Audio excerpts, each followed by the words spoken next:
ආයිබෝවන් හිරගෙන YouTube නාලිකාවට ඔබව සාදරයෙන් පිළිගන්වන මම අද කතා කරන්නේ 2026 වර්ෂයේ කටකලක් නිහිමි ඔබට කෙසේද කියන කරුණු කාරණා. මම මුලින්ම මෙන්න මෙහෙම සඳහන් කරන්නම්කෝ ඔන්න 2026 වසරේ යනු කටකලක් නිහිමියන්ට අඳුරෙන් එළියට පැමිණෙන්නත් එහෙම නැත්නම් දියුණුවේ ගිනි පෙත්තටම යා හැකි වසරක් ලෙස නම් කරන්න පුළුවන්. ඇසු නින්දා මෙකෙන ඒ වගේම පීඩාවෙන් තොර තමාගේ හිස මනස සුවය සේගත කිරීමේ හැකියාවක් තියෙන වර්ෂයක් තමයි 2026 වර්ෂයේ කටකලක් නිහිමියන්ට. සමස්තයක් විදියට ගත්තාම ඉතාමත් සුබ වසරක් 2026 කියන්නේ. මොකද සෙනසුරුගහය 8 වෙනින් ඉවත් වෙලා 9 වෙන්නට එහෙමත් නැත්නම් මීන රාශියට පිවිසෙනවා කටලක් නිහිමියන්ට විශාල සහනයක් එනවා. මෙතෙක් කල් තිබූ මානසික පීඩා අනවශ්‍ය බිය කරදර බොහෝ දුරට දුරු වෙනවා. ඒ වගේම ගුරු ග්‍රහය 2026 වර්ෂයේ මැද භාගයේ වෙන විට කටකලක් නිහිමියන්ට බලවත් ස්ථානයක් වන සිංහ රාශියට පැමිණිලා ඒ වගේම උච්චව තැන්පත් වීම තුලින් ඉතාමත් හොඳ බලවත් යෝගයක් හැදෙනවා. මෙන්න මේ මම කියන අංශ වලින් ඉතාමත් ඉක්මනින් දියුණු වීමේ හැකියාවක් තියෙනවා. විශේෂයෙන්ම අපි මූල්‍ය පැත්ත ගත්තොත් එහෙම කටකලක් නිහිමි ඔබට ගුරු ග්‍රහය ධනස්ථානයේ හෝ ලග්නයේ බලවත්ව සිටින නිසා ආදායම් මාර්ග පුළුල් වෙන. එහෙම නැත්නම් ආදායම් මාර්ග කිහිපයක් හෝ සෑදෙන වර්ෂයක් ලෙස නම් කරන්න පුළුවන්. විශේෂයෙන්ම ඔබට මෙතෙක් කාලයක් හිර වෙලා තිබුණු මුදල් නැවත ගන්න, ලෝන් එකක් පාස් කරන්න, එහෙම නැත්නම් කාට හරි දීලා තිබ්බ මුදලක් නැවත ගන්න, එහෙමත් නැත්නම් නීතිමය ප්‍රශ්නයක් ලෙස තැන්පත් වෙලා තිබු මුදලක් නැවත ලැබෙන කාල වකවානුවක් තමයි 2026 වර්ෂය. පසුගිය කාලයේ රාष्ट्रකයේ නිසා ඇති වූ ණයබරින් නිදහස් වෙන්න මාර්ග උදා වෙනවා. ඒ වගේම ඉඩකඩම් දීපල යාන වාහන මිලට ගන්න බාධා ඉවත් වෙන වර්ෂයක් ලෙස කටකලක් නිහිමියන්ට 2026 වර්ෂය හඳුන්වන්න පුළුවන්. ඒ වගේම විවාහ අපේක්ෂාවෙන් සිටින අයටත් 2026 වර්ෂය කියන්නේ ඉතා වාසනාවන්තයි. යහපත් ගුණකාරක සහකාරියෙක් මුණ ගැහෙනවා. විශේෂයෙන්ම වසර මුල් භාගයේ විවාහයට ඉතාමත් සුදුසුයි. ඔබ කටකලක් හිමියෙක් නම් විවාහ වෙන්න 2026 වර්ෂයේ බලාගෙන ඉන්නව නම් වසර මුල් භාගයේ ඉතාමත් විවාහයට සුදුසු ලෙස නම් කරන්න පුළුවන්. ඒ වගේම පවුල්වලදී බාරවුල් අඩු වෙලා පවුල් සමගි වන කාලවකවානුවක් තමයි කටකලක් හිමි ඔබට. විශේෂයෙන්ම බලන්නකෝ දැන් ඔබ කටකලක් නොවුනත් ඔබේ පවුලේ සැමියා බිරිඳ දරුවන් හෝ මේක ලක්නෙන් ඉන්නවනම් ඔබට හොඳ ප්‍රීතිමත් කාලවකවානුවක් කොහුන් හරහාව ලබා ගැනීමේ හැකියාවක් තියෙනවා. ඒ වගේම හොඳ මානසික සුවයක් අත් වෙනවා කියලා මම නිතරම කියනවා. මොකද කටකලක් හිමියන් අෂ්ටමේ රාष्ट्रකයක් පසුගිය වසර ගණනාවක් ගෙවලා අවසන් වෙලා එන අය.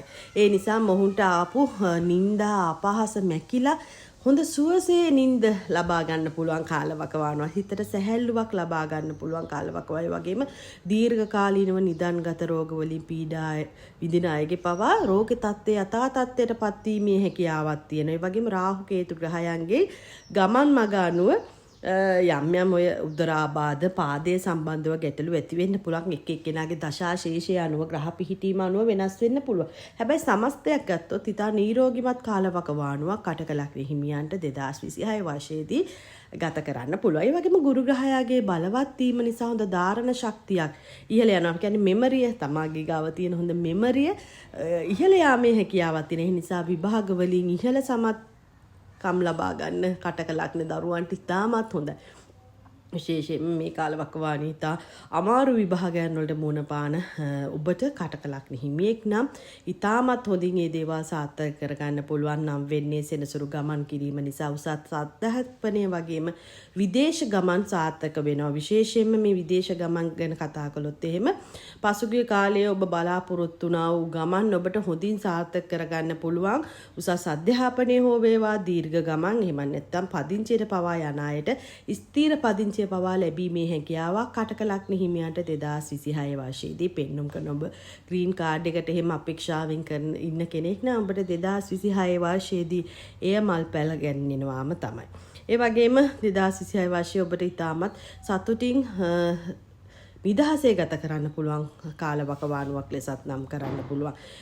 ඒ වගේම රැකිරක්ෂා කරන කෙනෙක් නම් පසුගිය කාලයේ වෙහෙස මහන්සියලා වැඩ කරපු වෙලාවට නිසි ඇගීමක් නිසි ඵල විපාක ලැබෙන කාලවකවානුවක් උසස් වීම එහෙම නැත්නම් ප්‍රොමෝෂන් හෝ ලැබෙන කාලවකවානුවක් තමයි 2026 කියන්නේ කටකලක් හිමියන්ට. වැඩි වෙනවා හිතා වාසනාවන්ත වෙන. මොකද පසුගිය කාලයේ අධික පීඩනයක් ඔබ වින්දා. ඒ රාෂ්ට්‍රක තත්ත්වයන් නිසා කටකලක්නි හිමියන්ගේ විවාහ ජීවිතයට බලපාන්න පුළුවන් මේ කරුණු කාරණා පසුගිය කාලවකවානුවේ අධ්‍යාපනයේ රැකියාවට මෙන්න මේ දේවල් නිසා ඔබ අධික පීඩනයක් විඳපු අය තමයි කටකලක්නි හිමියන්.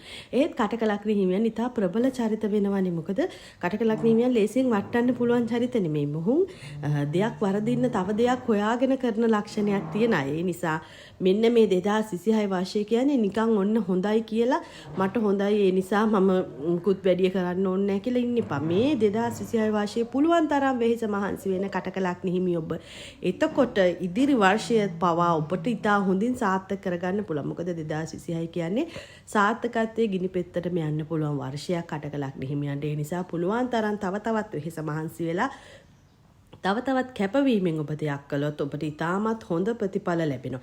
ඒ වගේම ඔන්න කටකලක්නි හිමියන්ට මම සුළුවෙන් කරගන්න පුළුවන්. එහෙමත් නැත්නම් ඔබට ඔබ විසින්ම කරගන්න පුළුවන් වත්පිළිවෙත් සඳහන් කරන්න වසර ආරම්භයේදී අනිවාර්යයෙන්ම බෝධි පූජාවන් ඖෂධ පූජා කළා බෝධි පූජාවන් තියන්නේ. ඒ වගේම විෂ්ණු දෙවියන්ට සහ කතරගම දෙවියන්ට බාරහාර වීම තුනුත් වසරේ කරන්නා වූ වැඩ කටයුතු ඔබට සාර්ථක කරගන්න පුළුවන්. ඒ වගේම සෙනසුරාදා දිනවලට සතුන්ට ආහාර පාන ලබා දෙන්න විශේෂයෙන්ම නැතිබර අයට උදව් උපකාර කරන්න මෙන්න මේ කාලවකවානුවේ රටේ ලොකු ව්‍යසනයක් සිද්ධ වෙලා තියෙනවා. ඉතින් මේ කාලවකවානුවේ ඔබට පුළුවන් හැකි උපරිමෙන්ම පින්දහම් කටයුතු කරන්න ඒ වගේම ධනට පිනට දෙන්න හිත නැඹුරු කරගන්න ඔබට ඒ තුලිනුත් ඔබේ ජීවිතේ ගොඩක් දේවල් සර්වපකාරයෙන්ම සාර්ථක කරගන්න පුළුවන් ඉදිරි වර්ෂය 2026 වර්ෂය.